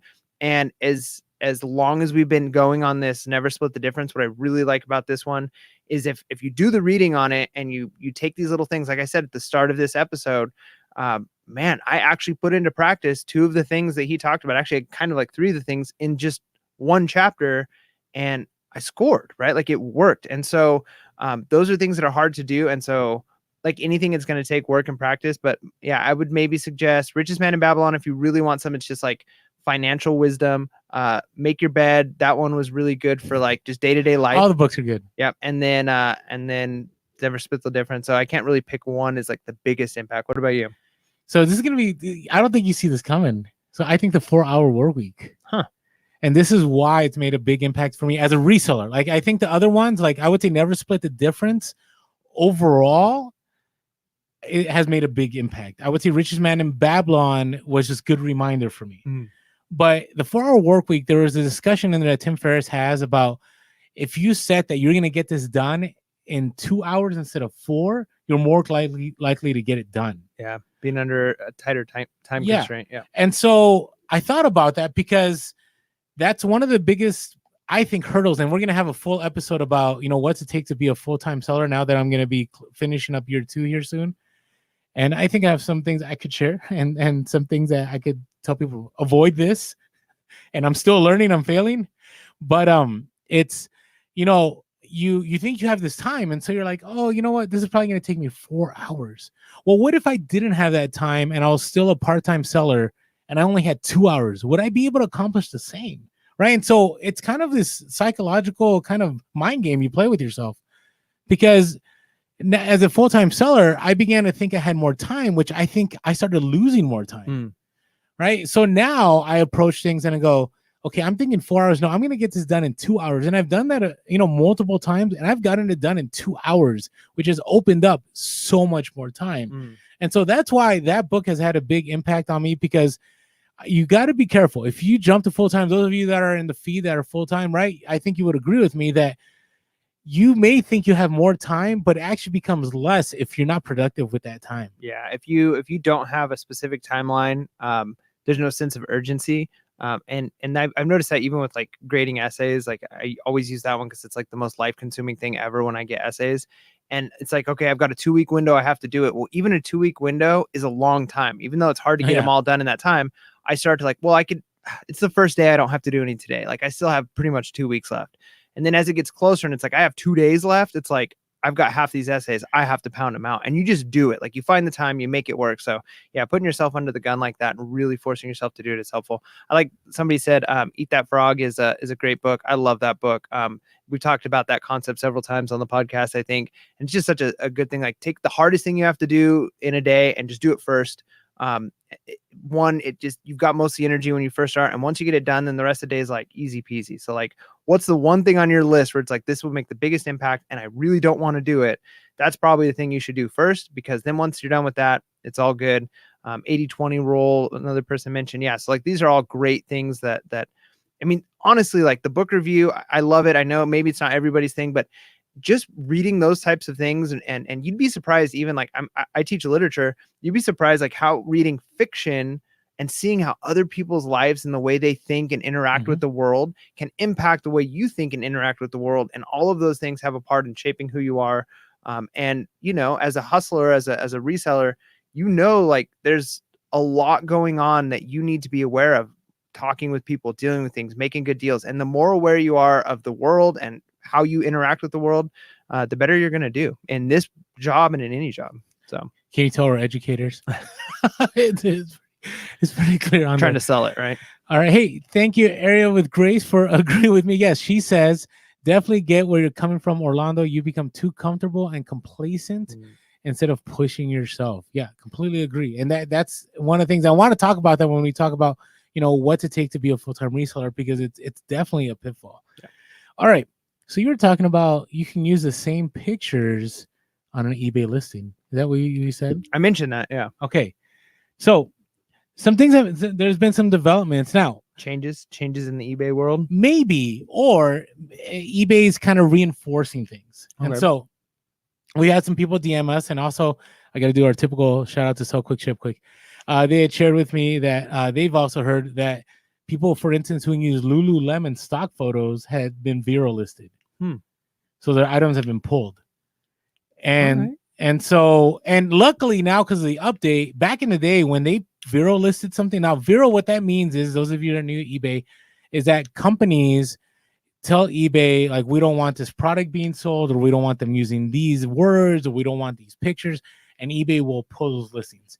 So before the last fall seller update, eBay would just pull those and they would be gone forever.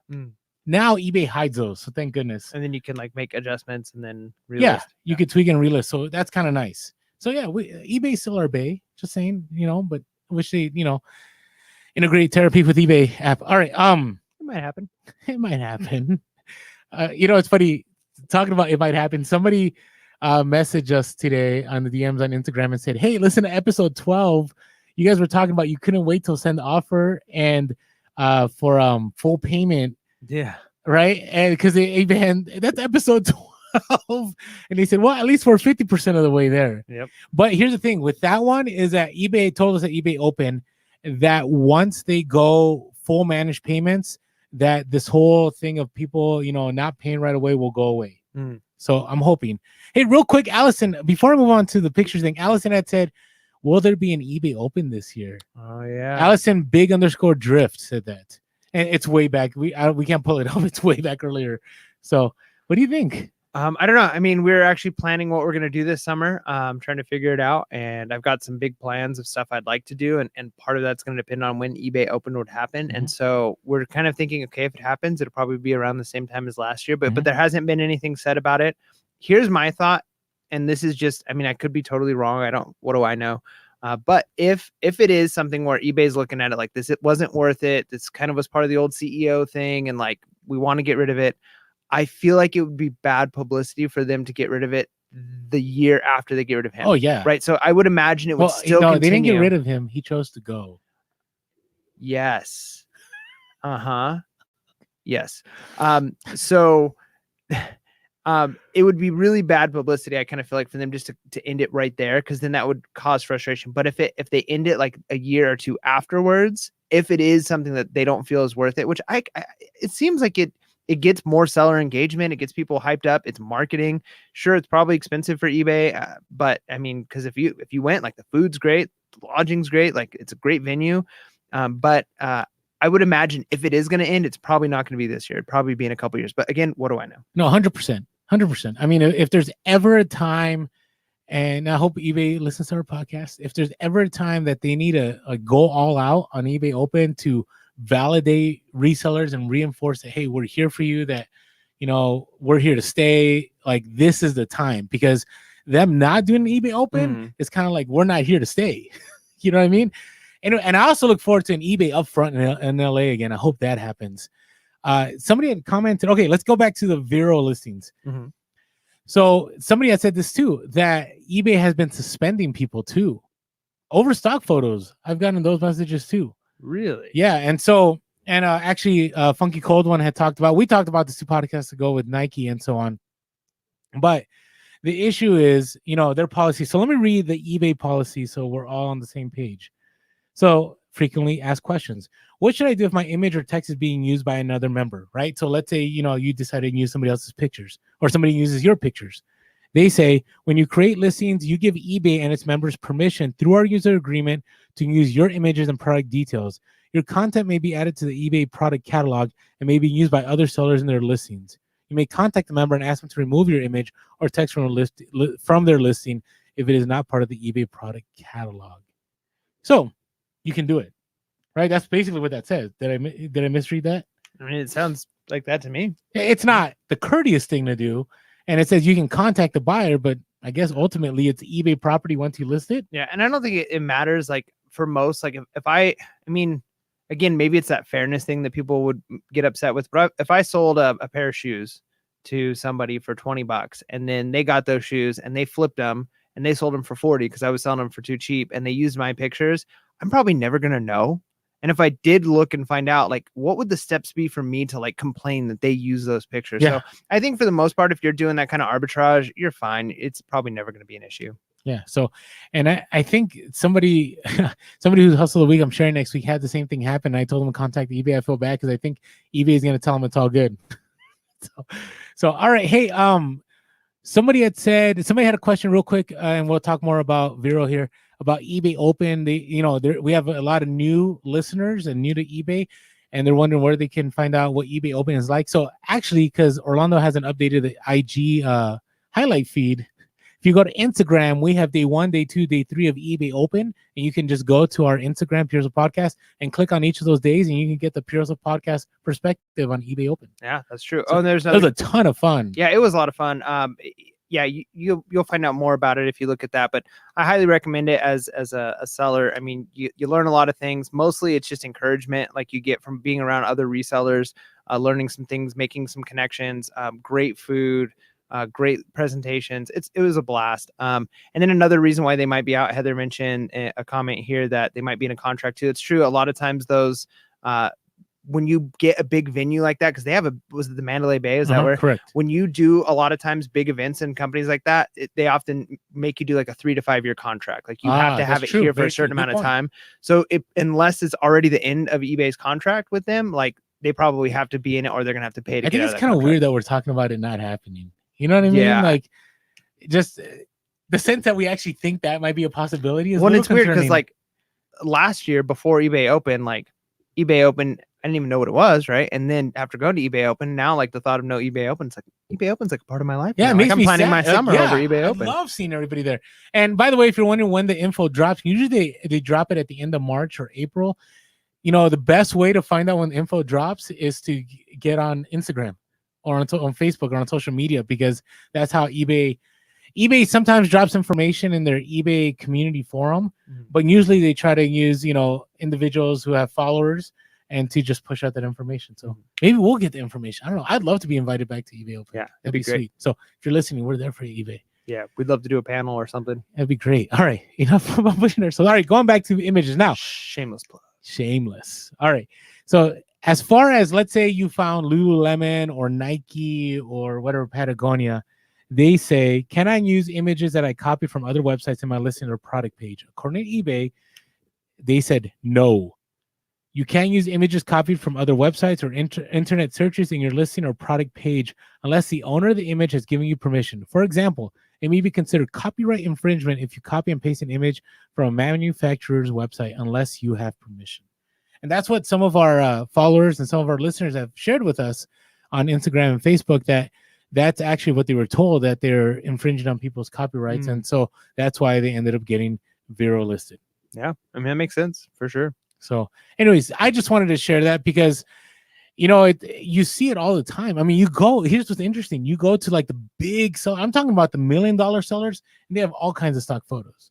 Yeah. Right now, maybe they do have express permission because they're big sellers, and maybe they have a contract with that company. But well, and the other thing too is it's not that hard to make photos that look like stock photos. Like you could do it. Like, I mean, I've talked about remove.bg, right?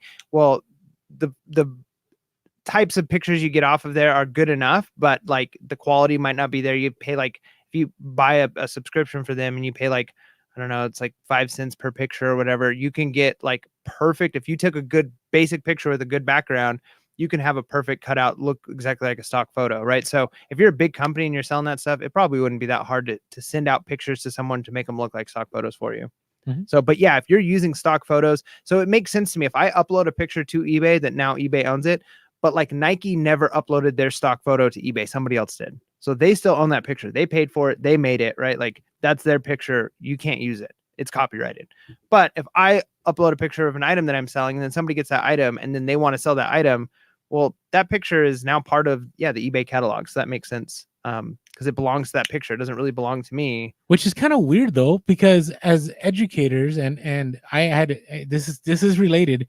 So I remember I think there was a lawsuit at some point in time where a student had sued a school who had used the pictures that he had taken for yearbook, and they used those pictures as promo, and the kid was basically like, hey, I want, you know, what's due to me. I took that picture. I'm the owner of the picture. And I think the courts ruled in his favor. Yeah. And he was the original author of that picture. Yeah. And that makes sense too for that.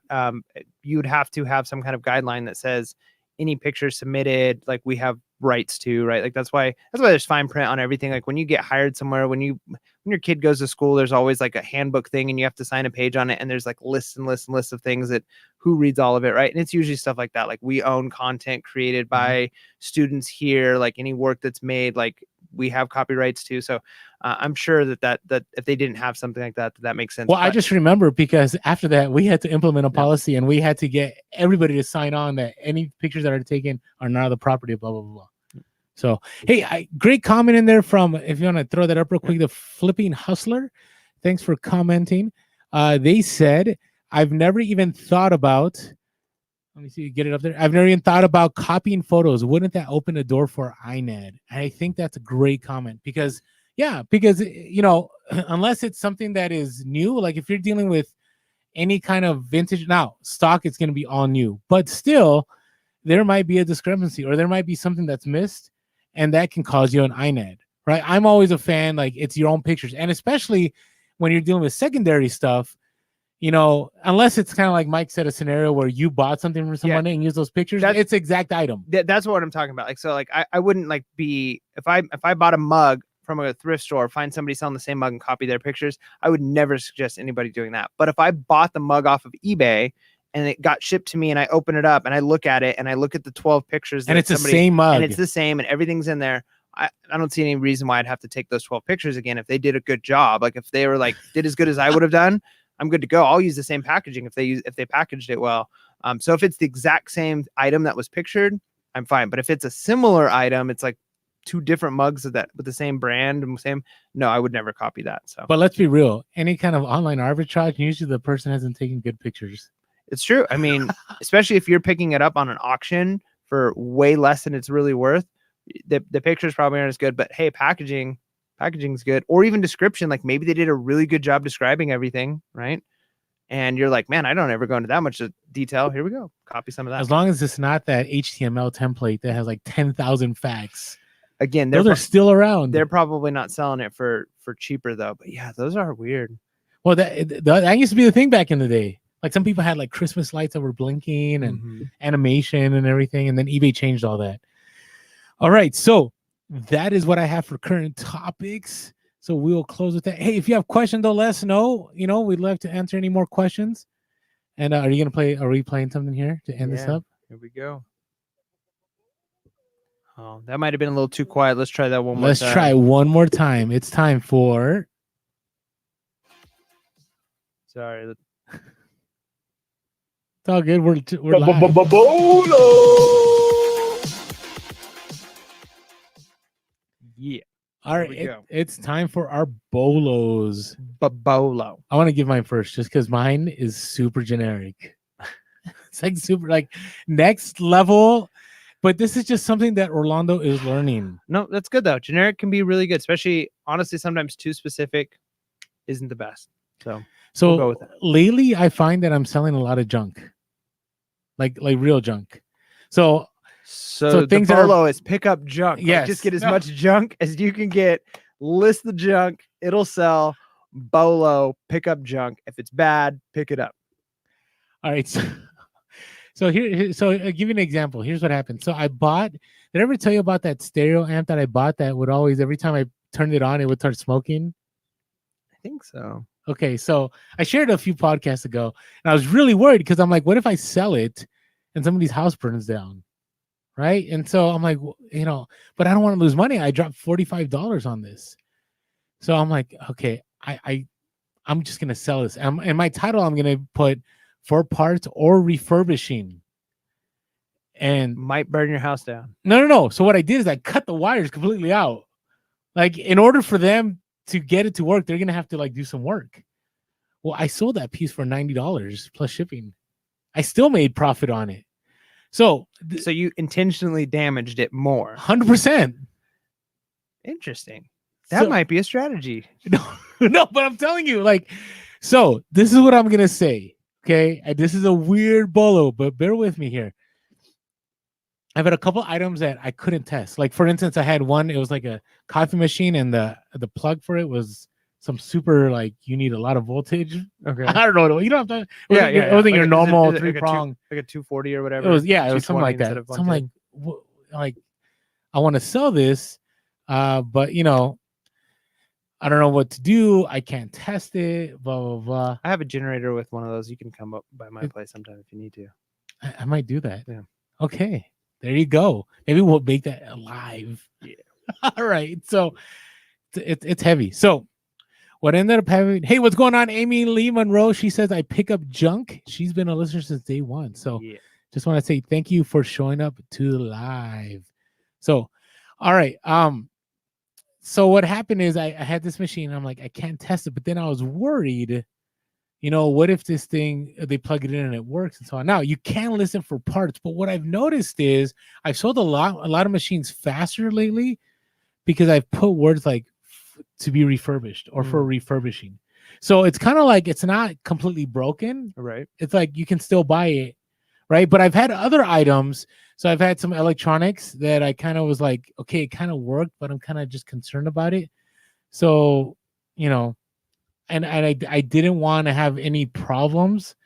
So I kind of just sold it. Just, I cut a cord or I did something to be able to put that in the title. You know what I mean? Yeah. And maybe, if someone's like a fixer upper and they like to work on projects, like and you got something that's kind of cheap, maybe just like take some pieces out of it, and like now it's like a hobby for them. Like, well, okay, here's something for you to do. But here's the other part I wanted to add, that there's been some other parts, and we've talked about parting now, but it's been kind of that where even though the item worked, I still like broke it to get the other pieces that sold for more, and then I sold the other piece and I just said refurbished, missing parts, even though I was selling the parts.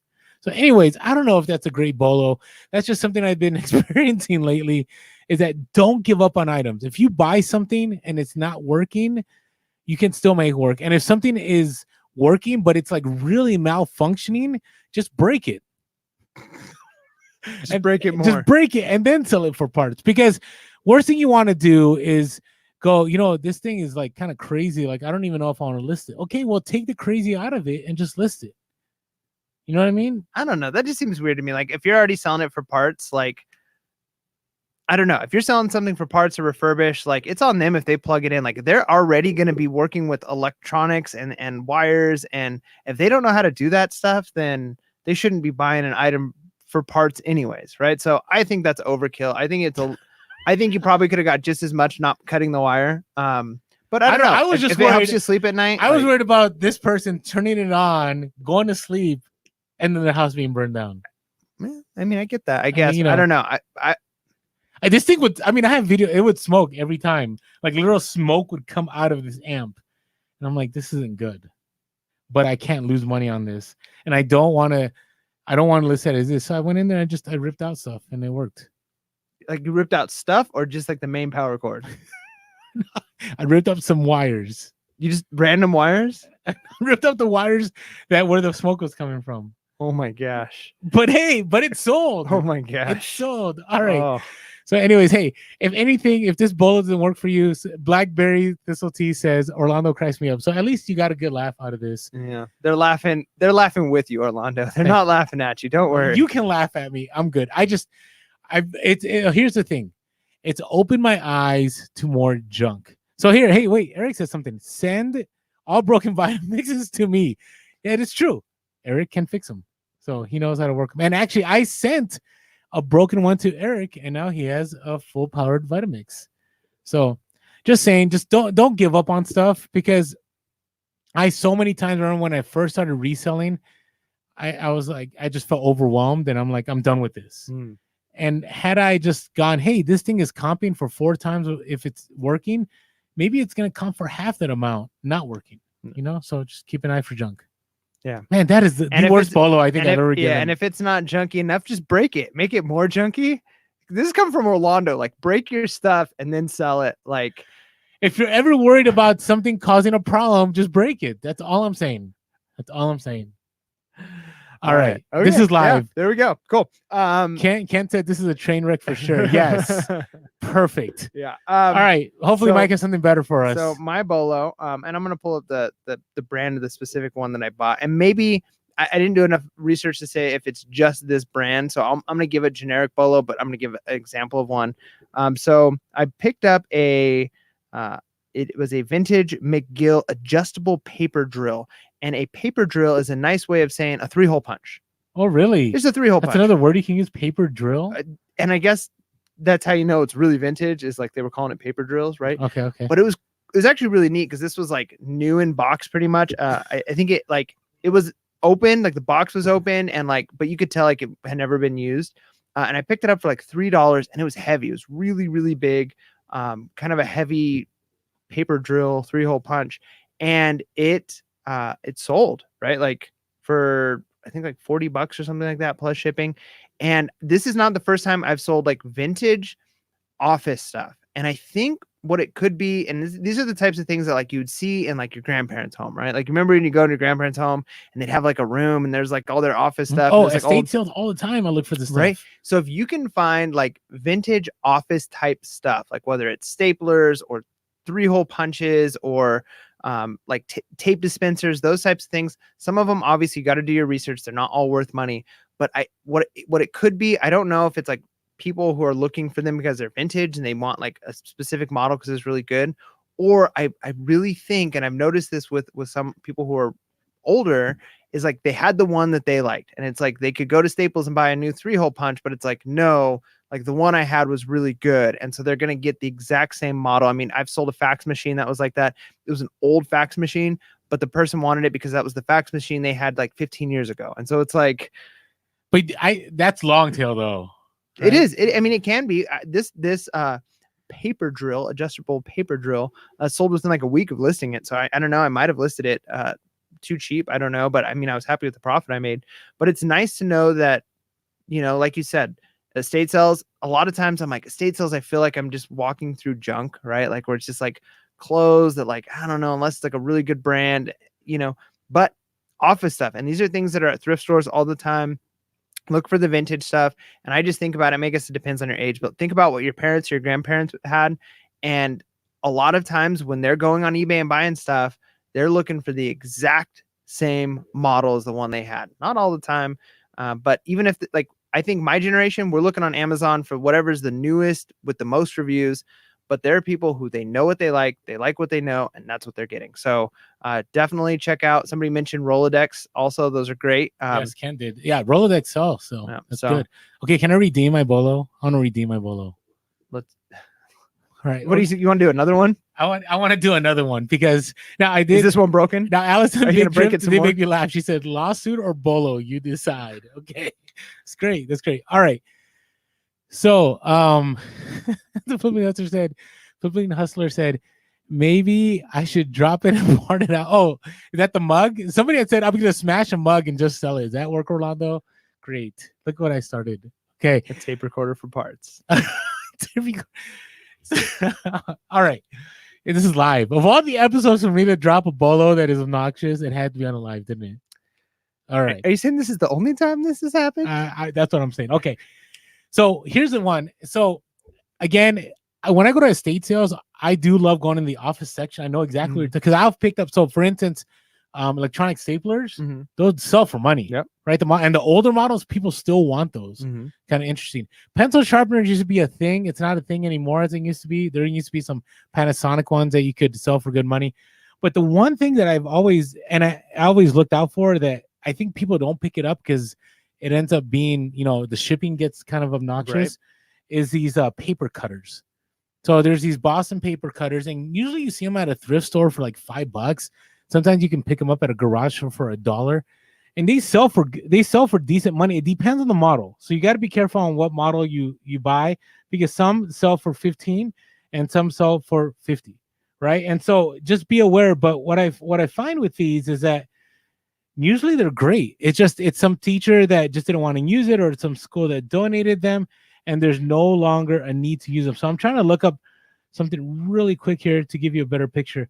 So I'm looking right now on eBay, right? There's some that sell for 30, there's some that sell for 15, there's some that sell for 40 to 50, right? But as long as you're paying $1, $5, these have been kind of a quick flip. So anyways, I would say, yeah. So you just destroyed somebody's niche right now. That's what I'm saying. No. Yeah, but how do you we had these. I remember at the teacher's office, like when they got rid of this, I took it and I flipped it because they didn't want it. They were going to throw it away. So I'm like, all right. So it's not a high paying niche, but I do find that these are quick. Because remember, if you're a school that's on a budget, right, you only have so much to spend. You're going to go to eBay to buy stuff. So anyways, that is hey, by the way, people are dropping Bolos in the chat, so check those out. I love that. And saw that even another comment on another video. Somebody mentioned Ray Dunn. So checking out certain items there might be something to it's always good when you can learn new niches. It's great. Because it's so easy to get locked into one thing, and when you can kind of expand and learn a new niche and figure out specifically which ones are selling.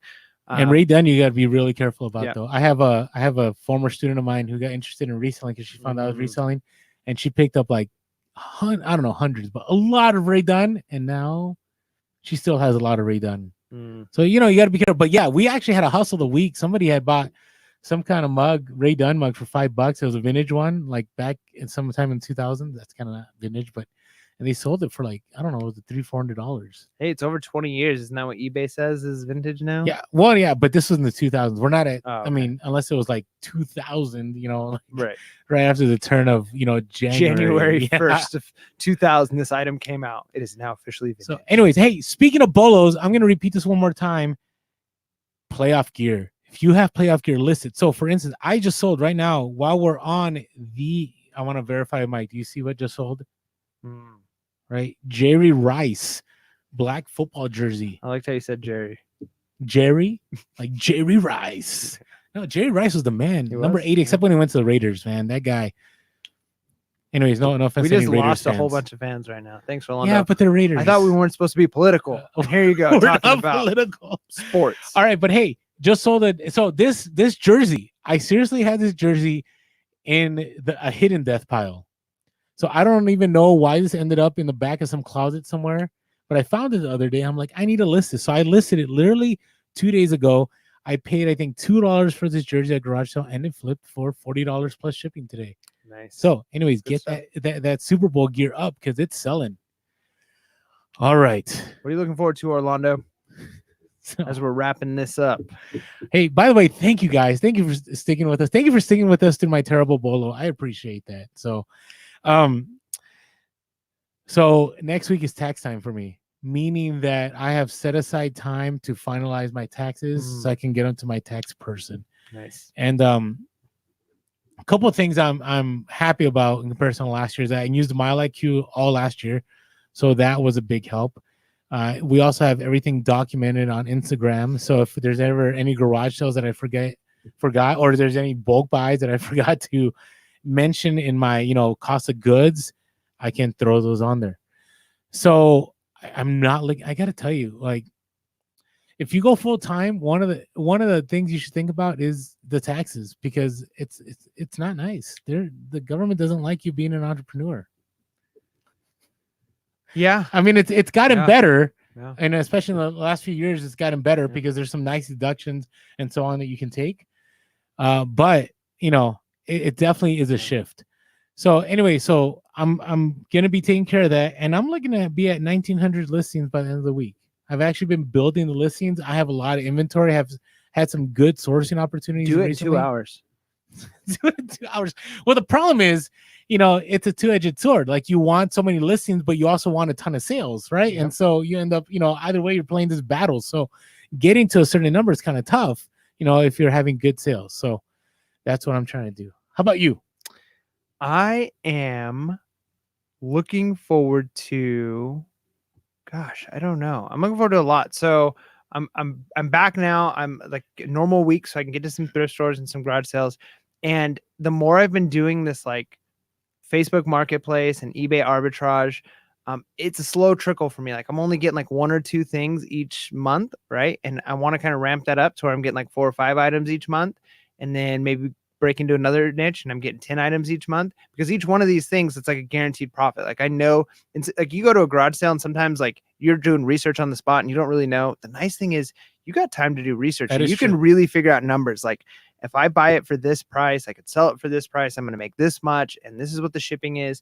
And you have a much better idea of what you can negotiate and where your wiggle room is. And so you almost never get a bad deal, right? And if it's Facebook Marketplace, you actually get to go look at the item, and if there's something messed up, you're not picking it up. So I'm kind of looking forward to that. I'm looking forward to hopefully doing more of that, and just proving that even on 15-minute breaks at work, I could be searching for a couple of items and making money, so. You know what? I got to tell you, it's funny. So I want to encourage all of you that are new to reselling. You can really learn quick. Like, you can figure this out, right? And Mike, to me, Mike is where it took me 3 to 4 years. Mike got there in a year. And now, granted, Mike is a different kind of human, but and I had a lot of help, right? Yeah, you did, but I also had some of the same tools. I guess a part of it is there's a lot more knowledge out there. So, if you're new, don't be discouraged, because you can definitely make this happen. I would say eBay. If it's Amazon, Amazon's a whole different beast. There's so much misinformation out there, but eBay, it's pretty much search comps, find stuff, take a look at how long things take to sell, and make that profit, reinvest, and do it over again, right? And then as you expand your knowledge base, you can keep doing it over and over and over again. Hey, thank you guys. Somebody, Anna Pullman said you guys should make all your update episodes live. That would be awesome. Yeah, I don't know. I feel like the live needs to be like occasional. I'm thinking maybe once a month. How does that He's sound? worried about what I'll say. I don't know. Well, let's not say that yet, because I don't want to let people down. So let's under promise and then over deliver if we can. Yeah. Okay, so once a year. No, you said under promise. No, okay, we'll make it more. We'll make it more. And hey, but anyways, appreciate all of you that were on this live. 56 of you stuck with us on a Saturday night, and we appreciate the encouragement. We appreciate the love and the support from episode 1 into episode 115. Yeah. And with that being said, hey, make sure to be real, be relevant, and be reselling. Peace.